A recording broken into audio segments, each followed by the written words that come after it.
So, paano nga babuuin itong 4 na baterya na 'to para ang output po niya ay 12 volts. Bale ito para sa mga nagsisimula at wala pang idea kung paano mag-build ng isang battery pack.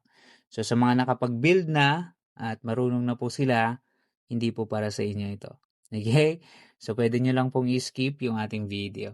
So, ngayon sa mga gusto palang matuto at wala pang idea, ganito po siya i-build. Bale kapag bibili pala kayo ng ganito, set na po siya. 4 na po yan para sa 12 volts output. And then, may kasama na siyang 4 rin na bus bar. May kasama na rin siyang nut. And then, meron siyang lock washer. Tapos, flat washer. Ayan yung mga kasama nito kapag bibili kayo sa online. So, ngayon, pag i-build na ninyo ng series or magke-create na kayo ng 12 volts na output, bali salitan lang po yan. So pansin nyo may mga sign naman, positive and then negative. Positive yung red, yung green naman ay negative. So baliktarin lang po ninyo. So kung negative yun, dapat dun sa kabila positive. Ayan. Ganon din sa pangatlo, dahil positive yun, negative, and then yung pang-apat, baliktarin lang din naman.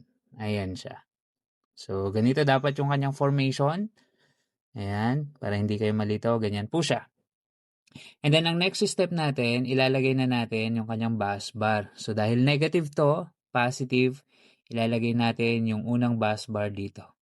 Papunta siya dun sa negative ng pangalawang baterya. So, ilagay natin ang bus bar. And then, yung kanyang washer flat.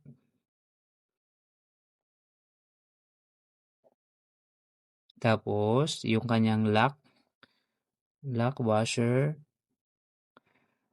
And then, yung kanyang nut.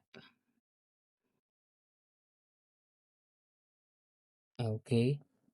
So, yan yung pinaka-first na bus bar natin. Then, sundan lang ninyo, that's negative.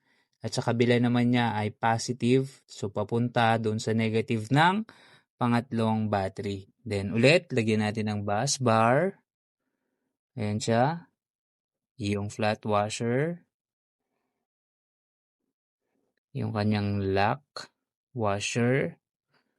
And then, yung kanyang nut.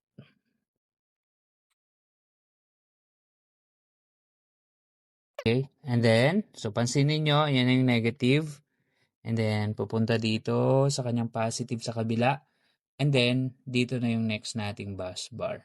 Papunta sa pang-apat na negative na baterya. Then, bus bar ulit dyan. Flat.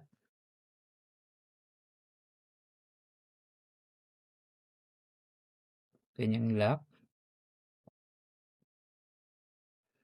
And then, yung nut. So, ganyan lang po siya kasimple. Hindi kayo mahihirapan sa pag-build ng 12 volts battery pack. Sundan lang po ninyo ito. Ayan. And then, ang natitira na lang ay ito, positive. So, that means, ito na yung kanyang pinaka main positive dito sa kabila kasi wala naman na yung karugtong. So, ibig sabihin, dito na siya mag-e-end. So, ito yung kanyang pinaka main positive. And then, ito naman ang kanyang pinaka main negative. Lagay na lang natin itong kanyang nut saka mga washer. Ganyan lang po siya kadali. And then, ito na yung ating main output, negative saka positive. Sukatin natin. Okay, sukatin natin para makita nyo rin. Ayan.